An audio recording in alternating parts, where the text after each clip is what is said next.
Wrath of Man is the brand new Guy Ritchie directed, written, and produced film that is released only in theaters. The film stars Jason Statham, Hope McCallney, Josh Hartnett, Jeffrey Donovan, Andy Garcia, and Scott Eastwood.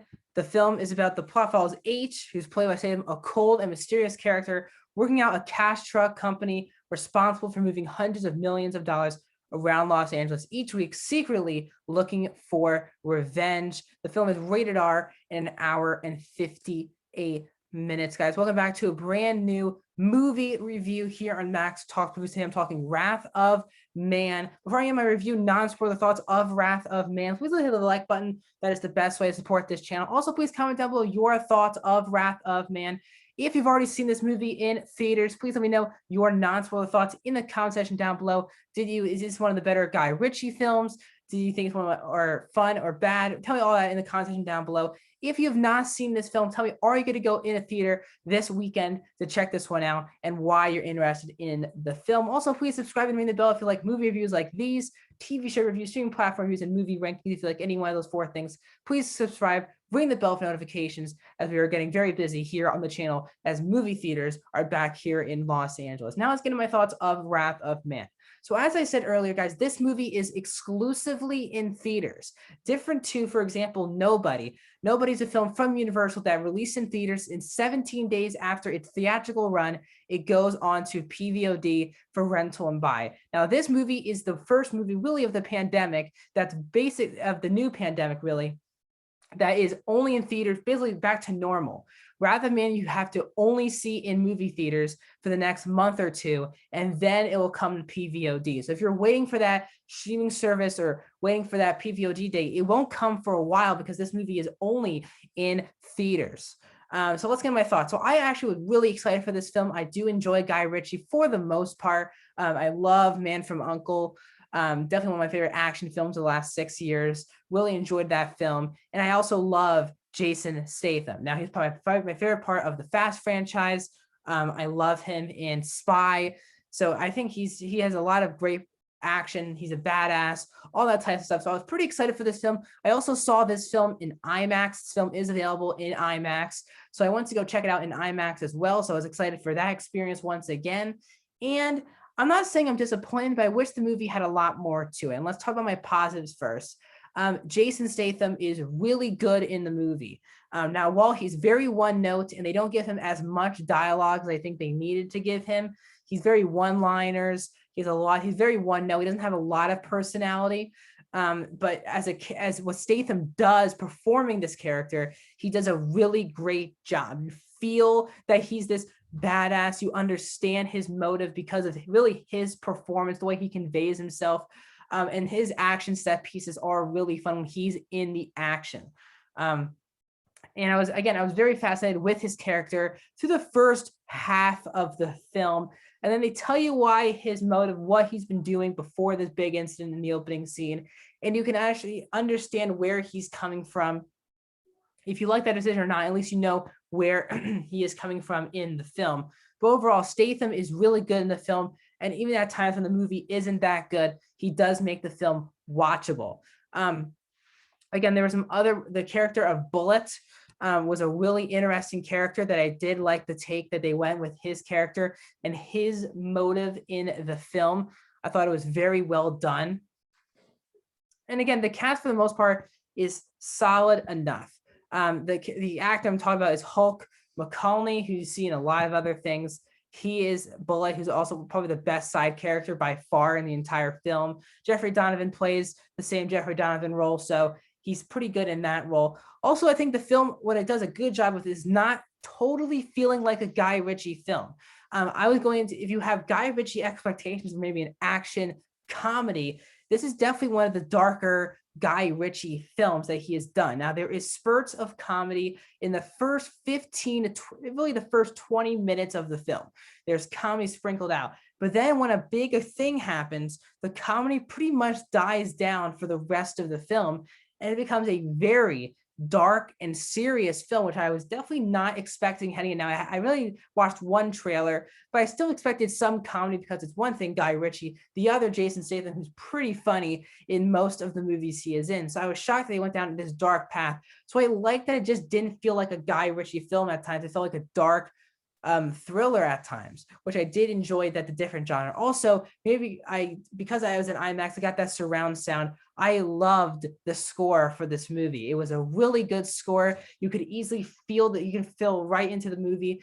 It felt like the tone was perfect because of the score, would really let you into scenes and you feeling a certain way. It was at times trying to be like a Sicario vibe, meaning that, in Sicario, which I adore that movie and love the score, they try to use the same music over and over again throughout the film in different ways. And Wrath of Man does a thing very similarly. And this composer, it's his only second film. His first film was also Guy Ritchie, The Gentleman. So it's a new composer, but I really did love the score and it got me wrapped up into the movie even more. And really the action scenes, when the action is going on, I do enjoy the action scenes in the film. It's a fun watch seeing Jason Statham kill a bunch of people. It's very fun to watch, very brutal action, not super gory or bloody or anything, but very brutal is what I'll say about the action. But without further ado, let's get into my negatives. And for me, the story just doesn't come all the way together. There's an opening scene, which is clearly the most important scene of the entire film. And for the first hour and a half of this 1 hour and 50+ minute runtime, they're trying to explain to you all the different ways of why this scene is important. And for me, it just got tiresome that we jumped ahead and then we jumped back, and then we jumped ahead and then we jumped back multiple times throughout the film. Now, the film's also split in different chapters that you'll see when you're watching the film. But there's multiple times where I'll say 5 months later, and then I'll say 3 years earlier, or I'll say 3 months later and then 2 days before. The amount of times the movie goes back and forth with flashbacks and the current day does get a bit annoying throughout the film. But also it gets tiresome that we keep going back to this opening scene. We get why this opening scene is so important, but it takes the movie so long to understand why this opening scene is important that it does kind of kill the entire film at times, because it takes forever to get to understand why all the characters' motives throughout the entire film. Now, the main motives that I actually liked were the villains of the quote unquote villains of the film. It was a group led by Jeffrey Donovan. I don't let you guys know why they're connected to the movie, but Jeffrey Donovan leads this group that includes Scott Eastwood, Laz Alonso, many more. And they're ex-military people, and you actually get where they're coming from and why they're going after cash in the film. But for me, the main reason why this didn't work is because they made Scott Eastwood really the face of the group, kind of the main villain of the movie. And for me, I'm just gonna be honest with you guys, I'm not a fan of Scott Eastwood's work. He really, in my opinion, isn't that great of an actor. And this movie really proves it, because I've seen him in other things like Fast 8 and Suicide. So I've seen him in a bunch of stuff now, and I'm just never really impressed. And this is kind of a role that you needed a more charismatic actor to get this character, to make this character better than it is, a more entertaining villain. But he's just the same old character who I guess is a military guy who loves money.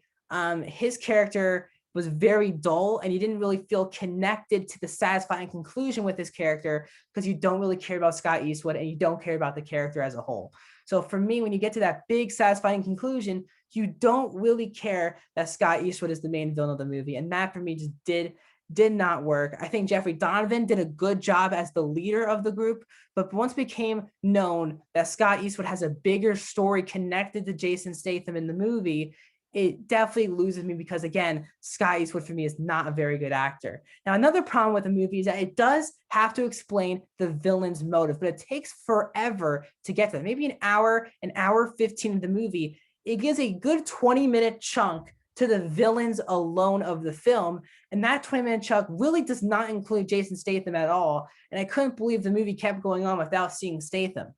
For me, it was a big issue with the movie, because again, I'm not a fan of Scott Eastwood. When he's on screen repeatedly for 20 minutes straight, I'm not that interested in the film. I want to see Statham continue his thing, because when they show Statham's backstory, even though it's not special or it's a basic backstory, it was still fascinating because Statham is on screen doing these things. When he's off screen for that big of a chunk of the film, it really isn't that interesting. One of the actresses that I love from Raised by Wolves is in the movie, and she's very good as well. But overall, guys, this is a movie that I wanted a lot more out of. I've seen a lot of positive things about the film, and I'm going to give it a fresh review. But for me, I wanted a lot more out of a Guy Ritchie, Jason Statham action film.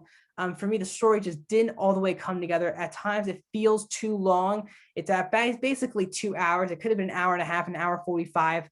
But the way the movie really is structured, I'm not a huge fan of, and the way the story concludes doesn't really feel that satisfying. So overall, and also, is Jason Statham a character? His character, is that someone you're going to root for at the end of the day? Once again, guys, I'm going to give Wrath of Man a 3 out of 5 stars, a 62%, guys.